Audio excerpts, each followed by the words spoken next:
Uma boa noite, que a paz esteja entre nós.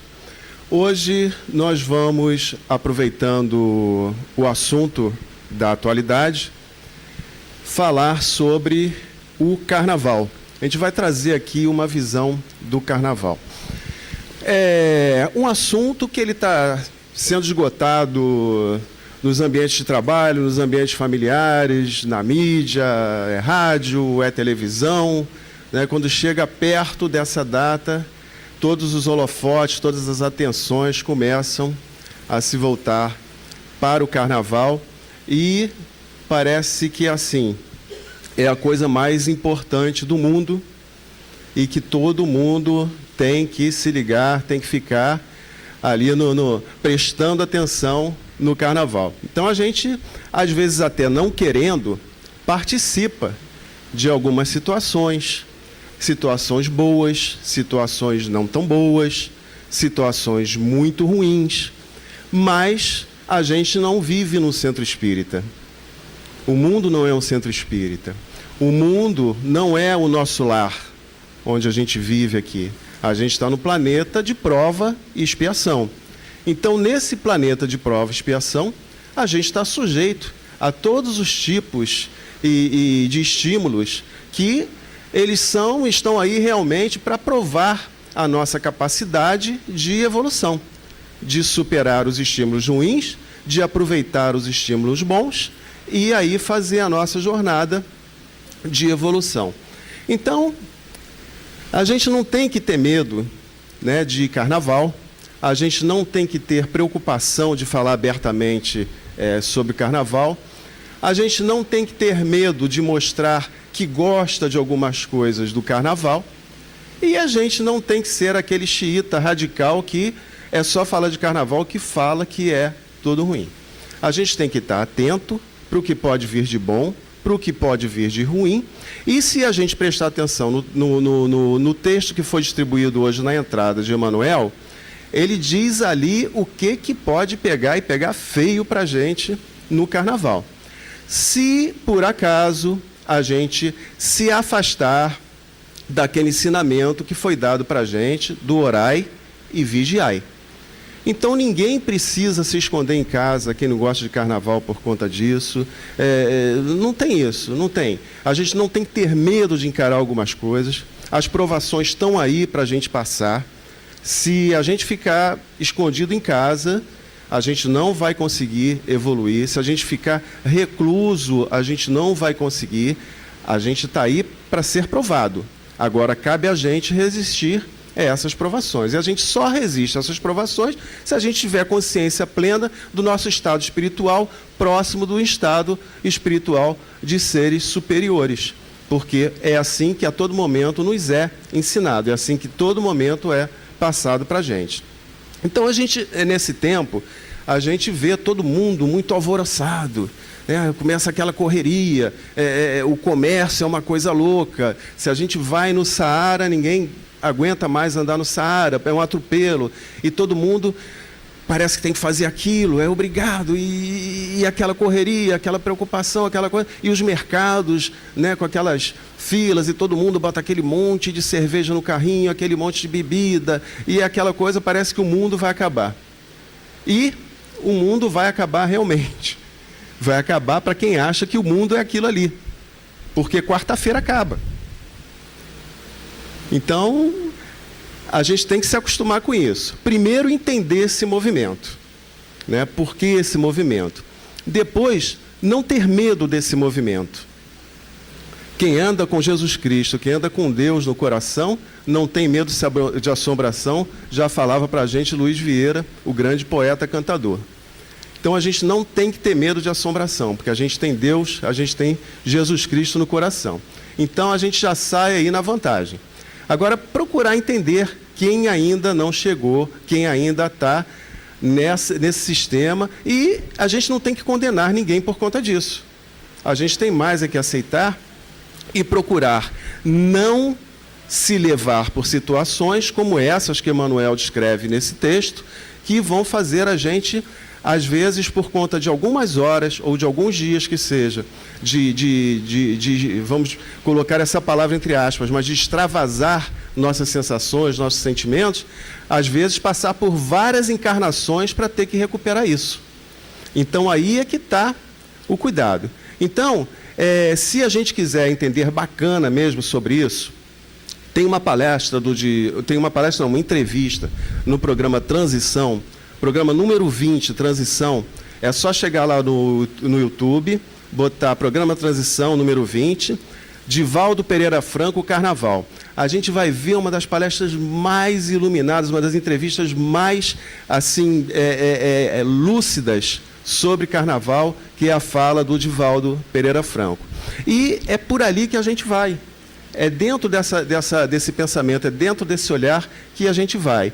Somos espíritas, temos consciência da nossa capacidade, temos consciência dos nossos deveres, temos consciência das consequências que podemos ter por conta de atitudes mal tomadas, em momentos mal pensados, e aí é com a gente mesmo. O livre-arbítrio está aí para a gente. Agora, a responsabilidade e a consequência também vem junto. Aí é que a gente tem que ficar ligado. Então, vamos começar a bater esse papinho aqui sobre o Carnaval. Todo ser humano, ele trabalha, e todo ser humano, ele tem que ter um descanso. Ele tem que ter uma distração. Então, Kardec, quando diz para a gente lá, quando fala para a gente da lei do trabalho, né, no Livro dos Espíritos, ele fala na questão 674. A necessidade do trabalho é lei natural? E responde os Espíritos.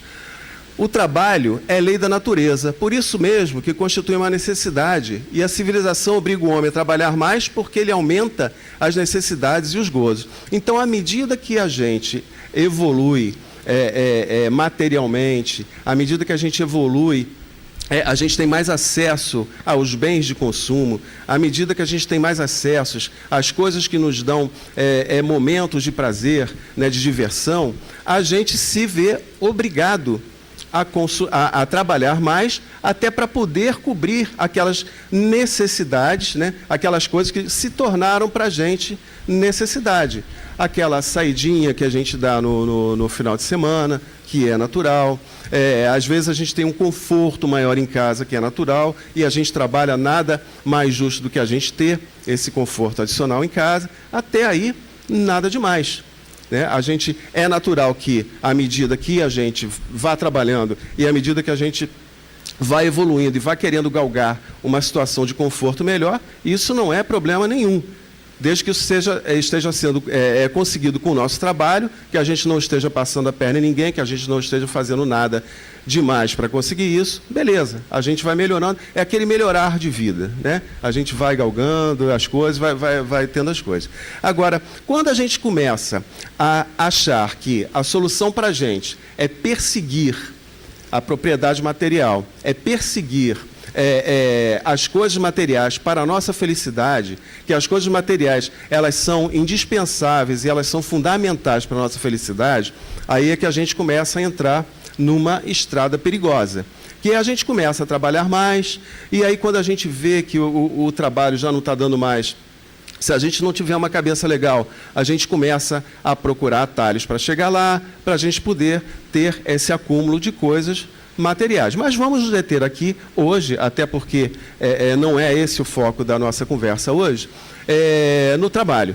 No trabalho honesto, no trabalho simples, onde a pessoa tem a sua jornada de trabalho, ela sai de madrugada, ela pega uma condição lotada, ela não tem hora para sair, quando sai, às vezes também demora a chegar em casa e tudo, ela chega cansada, nada melhor ou nada mais aconselhável, nada mais justo que ela tenha um momento de descanso. Então, como os Espíritos falaram para a gente da lei do trabalho, eles falaram para a gente também sobre o repouso. Então, está lá a questão 682 do Livro dos Espíritos. Sendo o repouso uma necessidade após o trabalho, não é uma lei da natureza, ele não fala nem opção não, hein? Ele fala assim, é uma necessidade nossa mesmo, né? O repouso é uma necessidade. Não é uma lei da natureza, e diz os Espíritos, sem dúvida, o repouso serve para reparar as forças do corpo. E também, é também necessário, desculpa, faltou o acento ali, para deixar um pouco mais de liberdade e inteligência que deve elevar-se acima da matéria. E a gente sabe que os nossos neurôniozinhos precisam de um pouquinho de repouso, o nosso corpo físico ele precisa de repouso, depois de um trabalho cansativo, depois de decisões que a gente tem que tomar, né? Tem hora que o nosso tico foge do teco e os dois não se encontram nunca porque a gente está com a mente cansada e tem que dar uma paradinha mesmo para repor as energias, até para no dia seguinte a gente voltar com mais disposição para trabalhar e mais disposição para encarar o nosso dia a dia.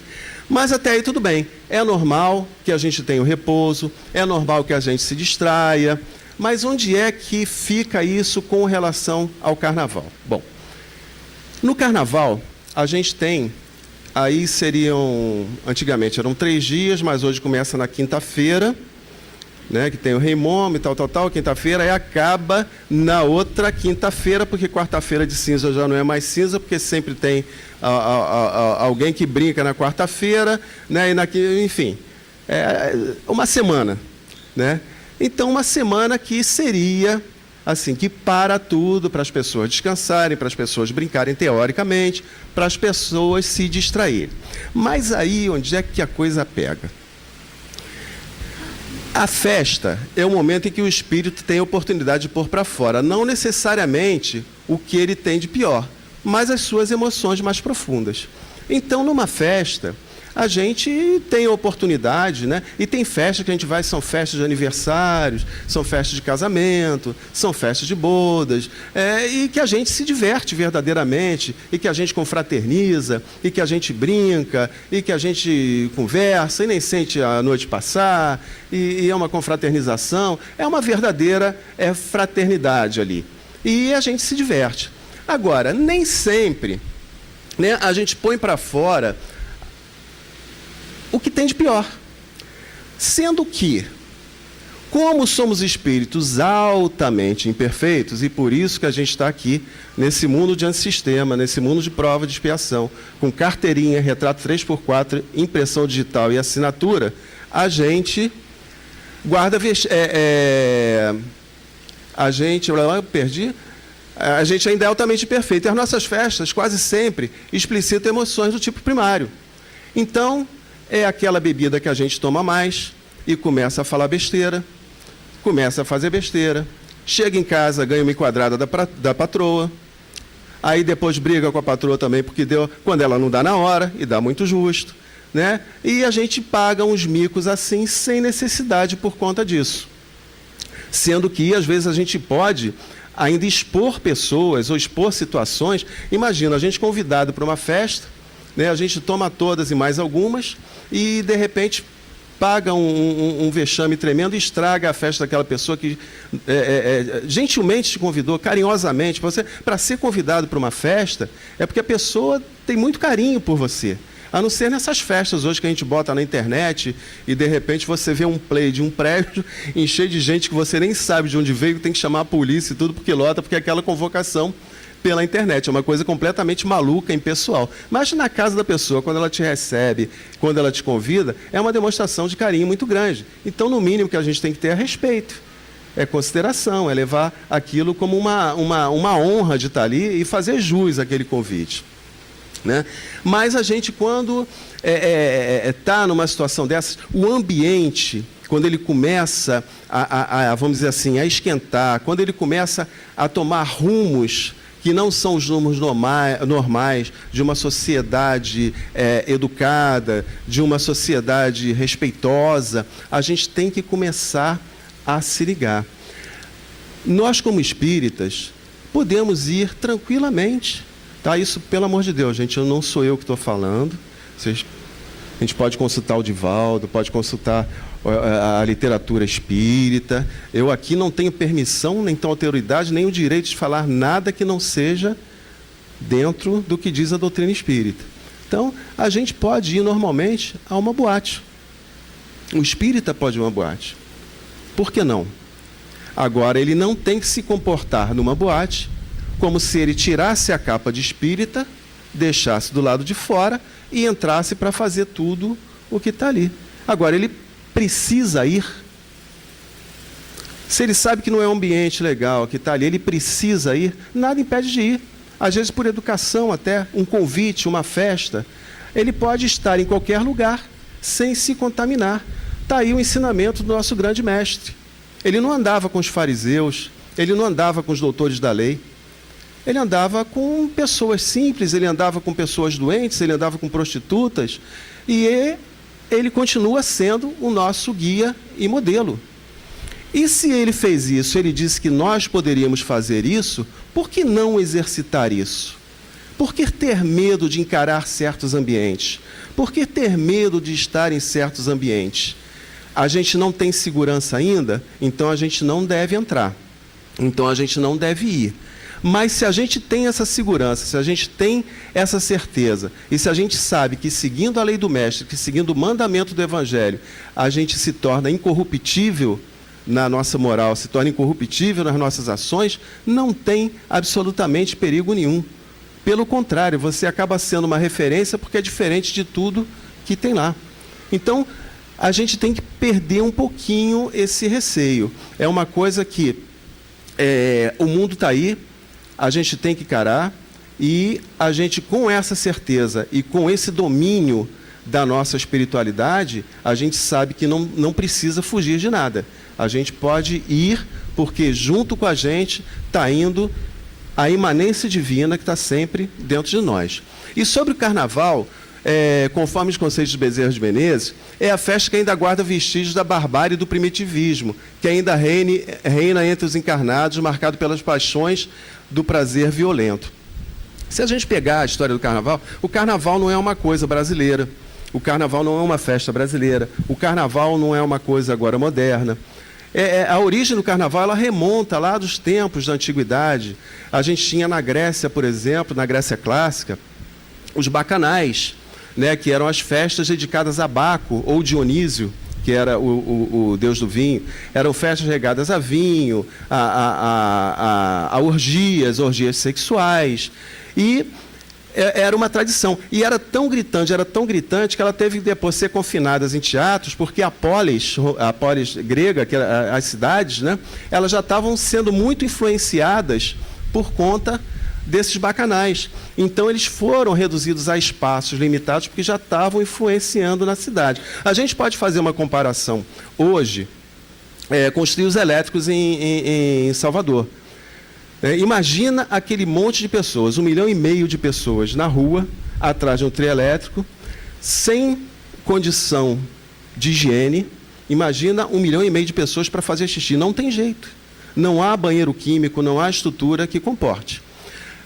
Para lata de lixo, para jogar os restos do que come, do que bebe, não tem condição. 1,5 milhão de pessoas concentradas ali em alguns quilômetros, não tem condição. Imagina como isso influencia naquelas pessoas que moram ali e nas pessoas que não querem participar do carnaval. As pessoas não conseguem dormir, né? Porque o baiano ele tem o pré-pré-carnaval, tem o pré-carnaval, o carnaval, o pós-carnaval e o pós-pós-carnaval. Então, as pessoas que moram ali, elas não conseguem realmente dormir, elas não conseguem sair e entrar em casa. Imagina como isso influencia. Isso lá na Grécia já acontecia, por isso que eles confinaram essas festas para Baco. Em Roma, a gente também tem, na época dos Césares, festas em que eram feitas brincadeiras assim do tipo... os escravos trocavam de lugar com os senhores. Os senhores tomavam o lugar dos escravos e os escravos tomavam lugar dos senhores. E acabava o carnaval que não era o carnaval, acabava aquela festa, tudo voltava ao normal. Então, o que existia era assim uma subversão de valores, né? Era uma troca assim de posição social, era marcante nessas festas. Bom, isso ia pela Mesopotâmia toda, e uma muito interessante na Babilônia, essa é muito interessante, porque na Babilônia eles escolhiam um preso, né? Esse preso nessa época de festa, ele se vestia como rei, ele passava esse tempo na casa do rei, comia a comida do rei e dormia com as mulheres do rei. Olha que coisa, o preso. Só que quando acabava, ele era chicoteado, ou ele era enforcado ou empalado. Olha que coisa boa. Olha que quarta-feira de cinza bacana desse cara. Né? Então, essa coisa sempre existiu, essa subversão, essa troca de valores, essa coisa toda. E é mais ou menos que nem a gente hoje aqui, essa situação da Babilônia. Né? A gente naquela descontração, a gente se veste de rei, a gente pensa que é rei, a gente brinca como rei, e é beijinho para cá, é beijinho para lá, beija todo mundo, e quando acaba o carnaval, a gente também é enforcado pela realidade, né? que a gente tem que voltar. Aí volta todo mundo a trabalhar, volta todo mundo... Então, essas festas sempre foram assim movidas a essas paixões primitivas. E no Brasil, isso veio trazido pelo intrudo, que era uma festa portuguesa, que com a colonização ela foi trazida pelo Brasil, que era uma festa em que as pessoas colocavam dejetos, era ovo, era farinha, era água, e comida estragada dentro de um tubo, e a brincadeira era jogar aquilo em cima dos outros. Aquela era a brincadeira. E depois, quando começaram a chegar os escravos, que trouxeram os seus batuques africanos, aquela coisa, começou a coisa a tomar essa forma que a gente tem hoje. Depois vieram, né, aqueles desfiles de cursos, aquela coisa de tomar essa configuração que a gente tem hoje, de bloco, de escola, essa coisa assim. Mas esse apelo sexual, esse apelo da carne, esse apelo, ele sempre teve. Essas festas, elas sempre foram marcadas por esse tipo de apelo. Então, por isso que Bezerra diz para a gente que é uma festa que ainda guarda vestígios da barbárie, do primitivismo, porque nós somos essas pessoas que estavam lá.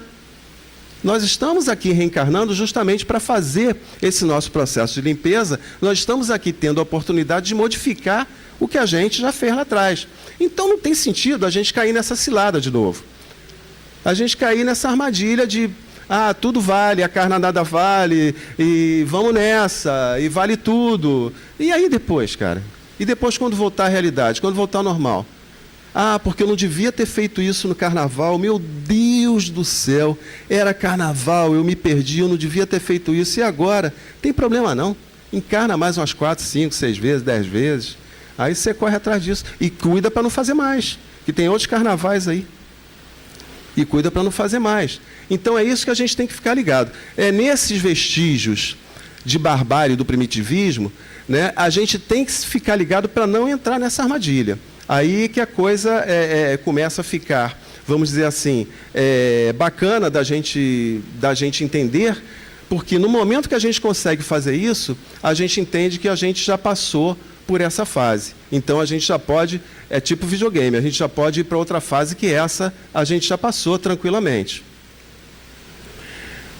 Bezerra cita os estudiosos do comportamento e da psique da atualidade, sinceramente convencidos da necessidade de descarregar essas tensões e recalques nesses dias em que a carne nada vale, cuja primeira sílaba de cada palavra, carne nada vale, carnaval, compõe o verbete carnaval. Esse comportamento afeta, inclusive, aqueles que se dizem religiosos, mas não têm, em verdade, a necessária compreensão da vida espiritual, deixando-se também enlouquecer uma vez por ano. Então, tudo é permitido uma vez por ano. Então vamos enlouquecer. Vamos todo mundo ficar doidinho, vamos fazer besteira. E às vezes até, e isso não é crítica, gente, isso é normal. Nós somos seres aqui em vias de aprimoramento, cada um aqui está no nível ainda de aprendizado, e cada um tem a sua segurança ou não de resistir a algumas provações. Então, até muitos religiosos que o ano inteiro mantém aquela postura, mantém aquela coisa toda, né? No carnaval dão aquela escorregada básica, né? Então, se ele é religioso, se ele tem conhecimento, ele não pode dizer, eu não sabia, ele sabia. Agora, se a carne é mais fraca, né?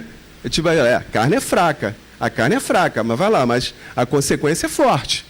Se a carne é fraca, vai lá, cara. Se é isso aí, vai lá. Agora, você sabe, você conhece. Não é tipo uma pessoa que foi lá porque não sabia, que fez, mas ela tem o atenuante de não saber. Agora, você conhece, você é um religioso. Então, você não tem desculpa. Eu não sabia. Sabia sim. Então fez porque quis. Se fez porque quis, amiguinho, então vamos também, você sabe quais são as consequências que você vai ter. Então não tem erro, né? Então é isso. A gente ficar ligado no orar e vigiai, as tentações são fortes, os chamamentos são muito apelativos, e se a gente não tiver firmeza, se a gente não tiver consciência do nosso papel, se a gente não tiver consciência da nossa firmeza e do que a gente quer para a gente acaba escorregando realmente, caindo numa armadilha dessas, né? A par de todas as movimentações de planejamento e preparativos, ações e zelo, que denotam certa arte e cultura, e não há dúvida nenhuma, né, que é a preparação das escolas, a gente vê esculturas maravilhosas, a gente vê carros maravilhosos, a gente vê um visual muito bonito, o trabalho da bateria é uma coisa fantástica, são verdadeiras sinfônicas, né, que estão ali, de pessoas que se reúnem naquele dia. Você ouvir uma bateria afinada é uma coisa maravilhosa. Quem é músico e quem conhece música, quem gosta de música, sabe que aquele surdo da Mangueira é uma coisa de arrepiar, né? Aquele surdo sem resposta da Mangueira é uma coisa de arrepiar. E a gente não pode negar isso. É bonito, sim, é bonito pra caramba. É arte, é música. Como os carros alegóricos são também, verdadeira arte. São bem planejados, eles são bem desenhados, eles são concebidos com carinho, com dedicação por aquelas pessoas da comunidade que trabalham ali. Então é uma coisa que a gente não pode dizer, nada presta. Não, está ali o seu valor, tem uma coisa bacana. É como se a gente pegasse uma pessoa que a gente sabe, assim, comparando, você sabe que aquela pessoa ela erra pra caramba, que aquela pessoa comete coisas que são ilícitas, que aquela pessoa você não chamaria para ir na tua casa e tal. Mas, de repente, você vê aquela pessoa tratar bem é um cão. Né? Você começa a perceber que aquela pessoa, uma pessoa que trata bem a um cão, a um animal, ela não pode ser uma pessoa totalmente ruim. Ela tem alguma coisa no seu coração que amolece. Quando vê uma pessoa assim tratar bem uma pessoa de idade, né, você vê, poxa, nem tudo é feio nessa pessoa, nem tudo é ruim nessa pessoa. E é como no carnaval, nem tudo é feio, nem tudo é ruim no carnaval. A gente tem essas coisas assim. Tanto é que lá em Veneza, antigamente, aqueles bailes de máscaras, aquela coisa, eram coisas muito bonitas, eram coisas muito legais. E infelizmente, as nossas más tendências e essa nossa tendência a valores primitivos que não são tão dignos e correspondem ao que a gente vive hoje no século XXI, fazem as coisas ficarem muito distorcidas. Né? Então, até aqui, dos preparativos, ação... Ação e zelo, que denotam certa arte e cultura na apresentação de desfiles com seus carros alegóricos e foliões, somados a festividades de matrizes diversificados, em que grupos se reúnem para comemorações sem medida, não podemos deixar de reconhecer que o carnaval é uma festa espiritual. Vivemos em constante relação de intercâmbio, conectando-nos com os que nos são afins pelos pensamentos, gostos, interesses e ações. Sem que nos apercebamos, somos apanhados por uma nuvem de testemunhas que relata a nossa situação íntima. E nem sempre a nossa situação íntima é a das melhores. Nem sempre. Então, por isso que lá, quando a gente começou naquele primeiro slide, eu coloquei uma frasezinha que a gente conhece, né? Atrás do trio elétrico também vai quem já morreu. Porque atrás do trio elétrico, atrás de qualquer festa desse tipo, vai uma pleiade de espíritos ainda não muito, vamos dizer assim, a fim de evoluir, mas que estão ainda perturbadores, gozadores, espíritos ainda vibrando numa energia muito densa, numa vibração ainda muito pesada. E quando a gente tem todo esse clima de bagunça, de desrespeito, né? Aquele cheiro de xixi, aquela coisa, né? Eles vão se alimentando daquilo, aquilo vai alimentando a eles. Leiam esse texto de Emmanuel que vocês receberam hoje, que é sensacional. Ele passa para a gente ali o que se a gente não tomar cuidado, o que a gente pode se deparar. Então, eles vão também nos contaminando, eles vão nos levando no papo, e a gente vai deixando levar também por conta das emoções, por conta daquela alegria incontida, aquela coisa, e quando a gente vê, a gente está fazendo coisas que a gente fala, gente, como é que eu fui fazer isso? E aí são as drogas, são episódios sofríveis que depois a gente vai querer esquecer a vida inteira, são as doenças sexualmente transmissíveis, é a gravidez indesejada, né, que de repente pode levar até para um aborto. Olha que coisa, gente. Olha quanto comprometimento se a gente não estiver atento. Então, quem gosta de carnaval... bacana, eu gosto de ver o desfile nessa Marquês de Sapucaí, beleza, vai lá ver o seu desfile, é bacana, é arte, é cultura, é música, é tradição, bacana. Agora, não precisa entrar numa psicosfera que vai nos levar para uma decadência muito grande, que depois vai ser muito ruim da gente se recuperar. Eu quero ver levar o meu filho para brincar num clube, leva o seu filho, acompanha o seu filho, não deixe o seu filho. Você é responsável pelo seu filho. Vai com ele, acompanha, brinca e protege. Se você vê que o ambiente está pesado, vai embora. Você não é obrigado a ficar naquele ambiente. Mas se você quiser ficar, você não é obrigado a se contaminar por aquele ambiente. Mas a criança é diferente. Você tem que proteger a criança. Então, está aí o teu dever de pai, está o teu dever de espírita, está o teu dever de observador das coisas lícitas e ilícitas do que é passado para a gente no Evangelho do Cristo. Então, aí é que a gente tem que ficar atento. Não tem que ter medo, não tem que ter insegurança, mas a gente tem que ter atenção. O orar e vigiar. Ou, como dizia Paulo, viver no mundo sem ser do mundo. A gente pode tranquilamente transitar em qualquer lugar. E como tem também esses espíritos que vêm, que são perturbadores, a gente sabe que também tem alguns espíritos, e está lá no primeiro slide também, o anjinho deixando a harpa dele, pegando o pandeiro e pulando para o carnaval, que vem para nos ajudar. E a gente tem o conhecimento, através da psicografia também do Divaldo, do livro Nas Fronteiras da Loucura, né, Solange? Nas Fronteiras da Loucura, não é isso? Que fala do Dr. Bezerra coordenando um pronto-socorro espiritual, que ele fica mais ou menos localizado ali em cima do Campo de Santana, que nessa época ele é formado por espíritos benfeitores, não precisa ser espíritos elevados, mas espíritos prontos para trabalhar, espíritos do bem, trabalhando nesse pronto-socorro espiritual, onde o Dr. Bezerra de Menezes coordena esse trabalho, e esses nossos irmãos espirituais, eles trabalham também, eles fazem esse trabalho de, por exemplo, quando tem um irmãozinho lá que não é do bem, querendo te assediar, ele também trabalha e conversa com esse irmãozinho. Ele trabalha com os desencarnados, eles trabalham com os desencarnados que partem nessa época de carnaval, que não são poucos. Eles orientam esses desencarnados, eles nos tiram de situações que poderiam ser catastróficas se não houvesse a presença deles nesse trabalho. Divaldo conta, inclusive, nesse livro, de uma menina que ela estava no carnaval, durante o carnaval, ela estava indo visitar uma doente no centro da cidade. Ela não estava participando do carnaval, ela não gostava de carnaval, ela saiu da Zona Norte para visitar uma pessoa doente. E passando pelo centro da cidade, quando ela ia na direção da Central do Brasil, ela se deparou com um grupo de rapazes. Já tinham bebido, já estavam assim, super...